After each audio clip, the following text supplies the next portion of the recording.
Ambisi terbesar Surya Paloh adalah menjadi kingmaker dalam percaturan politik nasional. Surya Paloh adalah politikus senior yang sudah bergelut di dunia ini sejak lama dan bisa bertahan dalam perubahan catur politik mulai dari masa Orde Baru sampai ke masa reformasi.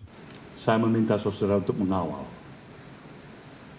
mengawal pencalonan Partai Nasdem terhadap saudara Anies Baswedan. Perjalanan masih panjang. Tegur, katakan yang tidak cepat.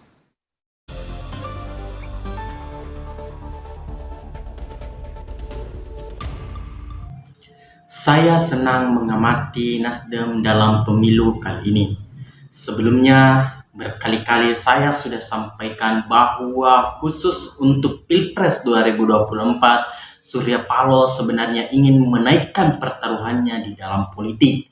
Kalau selama ini sejak Nasdem berdiri, mereka selalu saja hanya dalam barisan pendukung dan pengusung dari partai-partai besar lainnya. Nasdem belum menemukan momentum yang tepat untuk menaikkan namanya menjadi partai penguasa seperti PDI Perjuangan contohnya. Dalam 2 kali pemilu, yaitu tahun 2014 dan 2019, Nasdem memang menunjukkan kenaikan suara. Tahun 2014 dalam pemilu pertamanya, Nasdem sudah meraih hampir 7% suara di tingkat nasional. Dan di tahun 2019, suara Nasdem naik menjadi 9% suara, berbeda jauh dengan Demokrat yang lebih duluan ikut pemilu, tetapi setiap pemilu suara mereka turun terus. Tetapi layaknya suara Nasdem dalam 2 kali pemilu itu belum membuat suara Surya Paloh selesai dalam ambisinya. Ambisi terbesar Surya Paloh adalah menjadi kingmaker dalam percaturan politik nasional. Surya Paloh adalah politikus senior yang sudah bergelut di dunia ini sejak lama dan bisa bertahan dalam perubahan catur politik mulai dari masa Orde Baru sampai ke masa reformasi. Yang kemampuan adaptasi inilah yang membuat Surya Paloh berhasil pelan-pelan membangun kerajaan bisnis, media, dan politiknya sampai sekarang. Jadi bisa dibilang, dalam menentukan langkah-langkah caturnya untuk menuju ke puncak, Surya Paloh tidak bisa dianggap enteng. Apapun akan ia lakukan asal ambisinya tercapai. Cara-caranya pun tertentu dan sulit ditebak orang biasa yang tidak mampu berpikir sevisioner kepada Surya Paloh. Seperti cara Surya Paloh dalam menggait Anies Baswedan sebagai calon presidennya.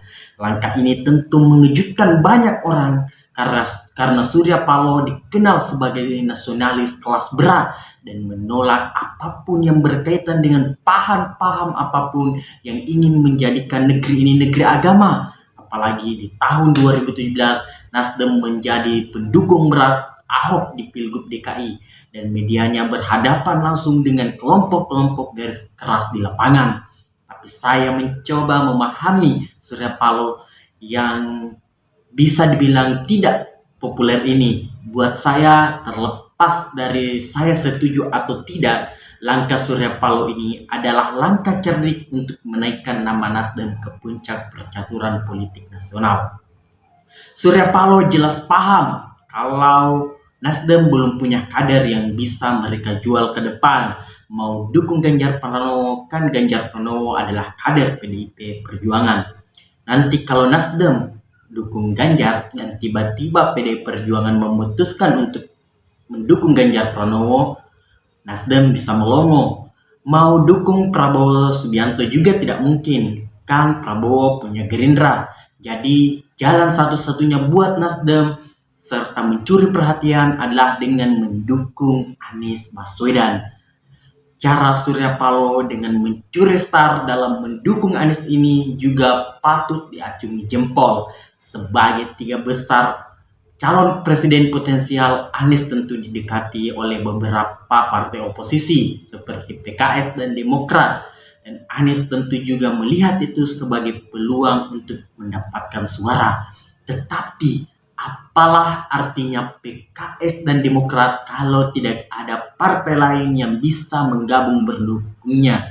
Suara PKS dan Demokrat kalau digabung itu saja tidak cukup untuk mendapatkan satu kursi calon presiden. Dan disinilah Surya Paloh bermain dan menyalip di tikungan. Dia tahu disinilah Nasdem memainkan perannya dengan menggait Anies Baswedan, maka Surya Paloh punya dua keuntungan. Satu, dia punya kartu as yang akan ia mainkan di akhir tujuan. Dan dua, dia bisa mengendalikan PKS dan Demokrat yang hanya punya Anies sebagai sandaran. Cuma apakah langkah Nasdem ini akan membuatnya menang dalam pertarungan atau justru tenggelam karena orang melihat Nasdem sekarang bermain politik identitas? Kita lihat kan langkah-langkahnya ke depan. Tapi apapun, saya senang melihat cara Surya Paloh dan Nasdem bermain kartu politiknya. Wallahul muwaffiq ila aqwamit thoriq. Wassalamualaikum warahmatullahi wabarakatuh.